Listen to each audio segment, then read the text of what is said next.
Where are we going? We're going to Scot Forge! Yes! Yes! Yes! Yes!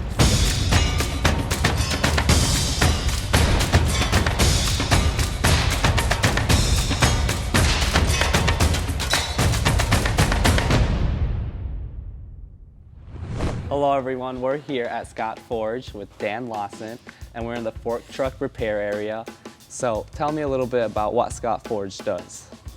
Scot Forge does forgings for lots of different industries, from mining all the way up to aerospace. What role do you play here at Scot Forge? My role here is a diesel heavy equipment technician in fork truck repair. Some of the things we do, general maintenance, oil changes, all the way to we'll rebuild a complete engine, to rebuilding a whole truck, tearing it all the way down to its basic parts, inspecting the parts, and then reassembling it. How did you learn how to do all of that? I learned to do that by going to tech school for diesel heavy equipment and then on-the-job training here at Scot Forge. So you said we're in a fork truck repair shop, but I'm pretty sure this isn't a fork truck. You'd be right. This is what we call a manipulator. This machine's job is to manipulate the steel inside the press, and it's obviously quite different from a fork truck.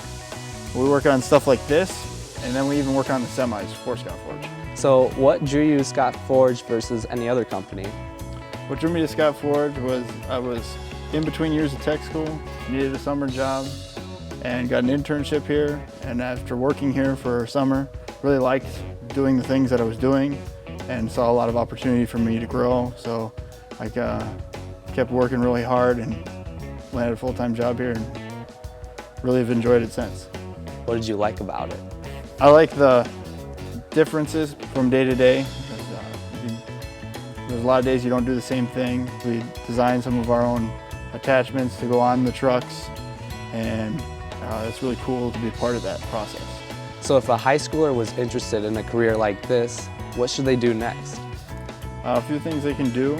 Take your shop classes in school. Those will help out a lot in getting basic mechanical inclinations. Then you could talk to HR, possibly get an internship, and maybe even get set up for some tech school classes after high school. How does it feel like to work on machinery from being this big to smaller things? I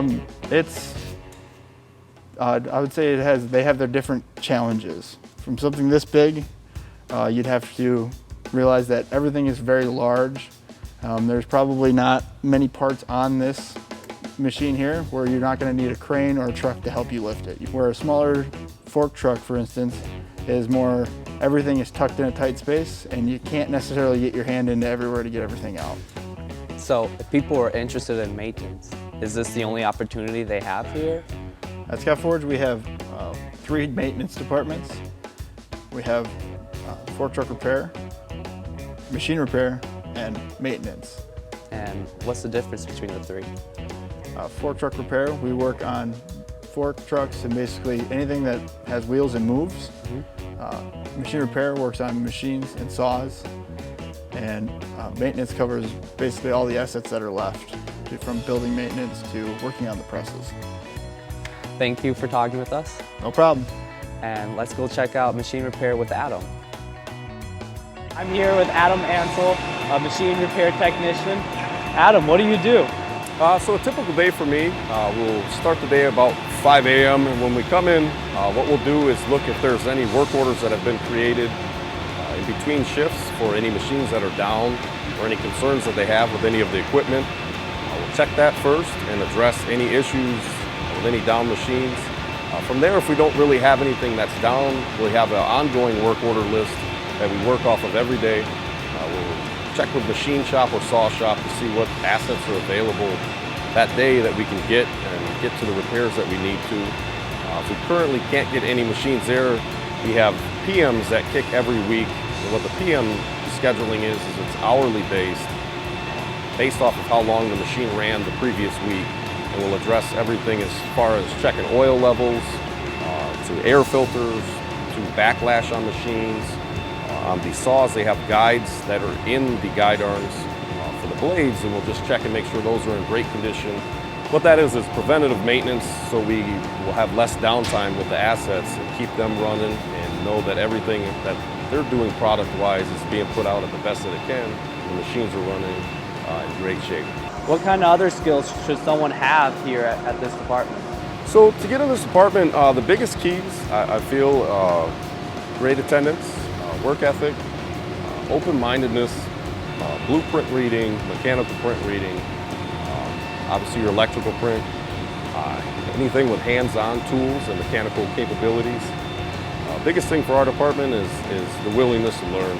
If you're willing to learn, everybody in the department is one team. There's not one person that is excelling above anybody else and holds the department up. We can only be as good as the team that we have. So we're very good at making sure everybody's trained up and has the opportunity to advance as far as they want to be in the department. So how long have you been working here, and what led you into this department? I've been here currently 7.5 years. What kind of led me into this department is I had a mechanical background, and what I really liked about it is the CNC and PLC based, and there's a lot more electrical involvement as far as diagnosing and repairs. And I'm sorry, you mentioned CLC base, right? It's the CNC and CNC? the PLC. Can you explain what those two are? Yep. So the CNC is going to be basically the computer operating system for our lathes. Some of our saws are also CNC. So that easiest way to explain it is that would be the computer system that runs the machine. And what the PLC is kind of the brain of the computer, which you would program inputs and outputs to allow the machine to run to its capabilities. So you'll have anything from programming the PLC, which is the brain, to diagnosing the CNC to figure out why something might not be operating kind of the way it should. So a lot of electrical involvement and troubleshooting skills are needed for that job. If a high school was interested in working in a job like this, what would you recommend them to do? Some things that I would kind of recommend them to do would be any type of either like a computer animated design or SolidWorks, as well as any blueprint reading, mechanical reading. Definitely a lot of the hands-on mechanical classes at high school level, as well as anything they can do at a technical level as far as technical college. Mechanical background and the hands-on is a big one. Realistically, if they're willing to learn, we have a great group of guys here that are willing to teach as well. We currently have a couple high school students within our department. They like the fact that when they come here, it's something kind of different every day. One day you could be welding, one day you could be doing electrical diagnosis, one day you could be doing mechanical builds. And every day is something new, and you get a vast majority of skills out of it that will last a lifetime. And really, it's interesting because it challenges you, but if you have the aptitude and the mechanical background, it's a fun job. You work a lot of hours, but it's a lot of fun. I know you got a lot of work to get back to, so thank you for taking the time to talk with us. I appreciate it. I appreciate the interest today. And now we're going to go head over and talk with Caden. All right, I'm here with Caden, and he works in maintenance. Caden, can you tell me a little bit about what you do? Yeah, so maintenance is in charge of all kinds of things, anything from just changing the light bulb and fixing the outlet to building the grip arms that you see behind you, or working on the presses and basically all of the equipment. So how'd you get started here? So originally my senior year of high school, I went to Gateway for Start College Now, and they sent me through electrical mechanical maintenance. That's where some people came for a job fair, and that's how I found this place. And they kind of took me in like a family and started teaching me stuff, and then I eventually got hired into their apprenticeship program.